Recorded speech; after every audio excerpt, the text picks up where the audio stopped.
There are four main things that I want you to look out for when it comes to your Part D drug plan to save yourself money and avoid surprises as well. I'm working right now with a client, Raymond, and had we not done these things, he would have, one, not got his medications, all of them filled in January, and two, it would have cost him an extra $17,000. So simply follow these four things so that you can find your right Medicare Part D plan. I tend to find that people either, one, don't know what to do with these, or two, you have an agent who isn't following the full process to benefit you. And so take these four steps to, again, protect yourselves when it comes to your Part D drug coverage. I'm Emily with the Medicare Coach. We are a Medicare consultant helping our clients navigate all parts of Medicare to protect both your healthcare rights as well as your financial savings. So I want to provide you resources to, again, help you get the shortcut to Medicare to do what's right and best for you. And in the comment section below, I'll have some extra resources for you to, again, get that shortcut to Medicare to save yourself money and, again, have that best health insurance. So let's hop into the four things to look out for when it comes to Part D drug plans. So in 2025, we are seeing quite a few changes. So the first and the easiest thing to look at is your premiums.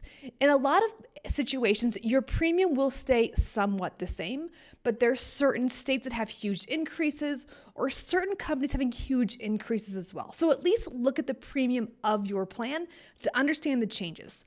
But the thing is, there's a lot more to what you pay for your prescription drug coverage than just the premium. So this is not the last thing to look at, but take a look at it and then keep going further. The second thing to look at, which I've been a bit surprised at this year, is pharmacies. We're seeing a lot of changes between in-network pharmacies and out-of-network pharmacies, or even preferred pharmacies. And the difference, again, can be $17,000. I'm working with a client right now, and had he not realized that his current pharmacy is now out of network for the upcoming year, it would have cost him an extra $17,000. So we can put him into a new plan that is at his current pharmacy, but please be aware of that.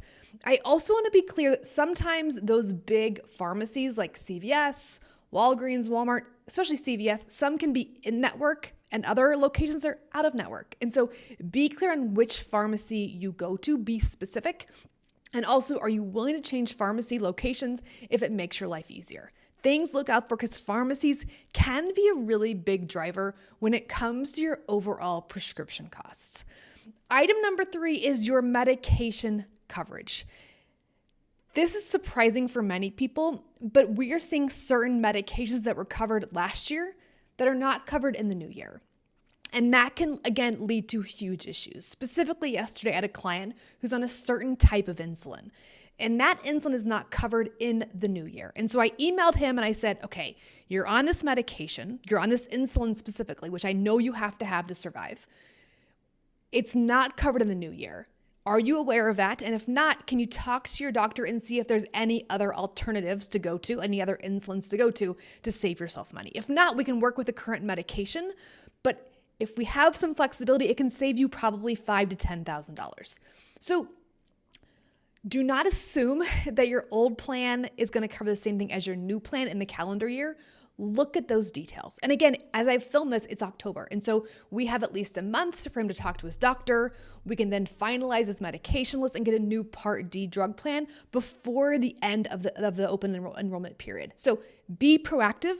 Had he not realized this until January 1, he probably would either pay a lot for his insulin or two, not have it for a little while, which is not good, right? So be proactive. Just because a medication was covered last year, it does not mean that it's covered in the upcoming year. So please be thoughtful. The fourth piece I want to talk about is the medication cap. In 2025, there's a new cap of $2,000 when it comes to your prescription drug copays that are covered by your Part D plan.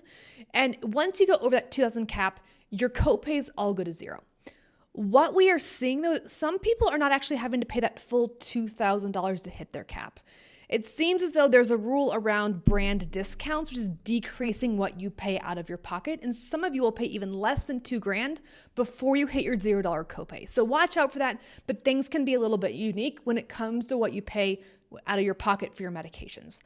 On the other hand, though, if your medication is no longer covered by your Part D drug plan, it does not go to that $2,000 cap. And so there are things to balance to get that best plan to, again, ultimately save you money and get your prescriptions exactly when you need them. So if you found this helpful, give us a thumbs up. Make sure you follow us for more inside tips to help you easily make your right Medicare decision.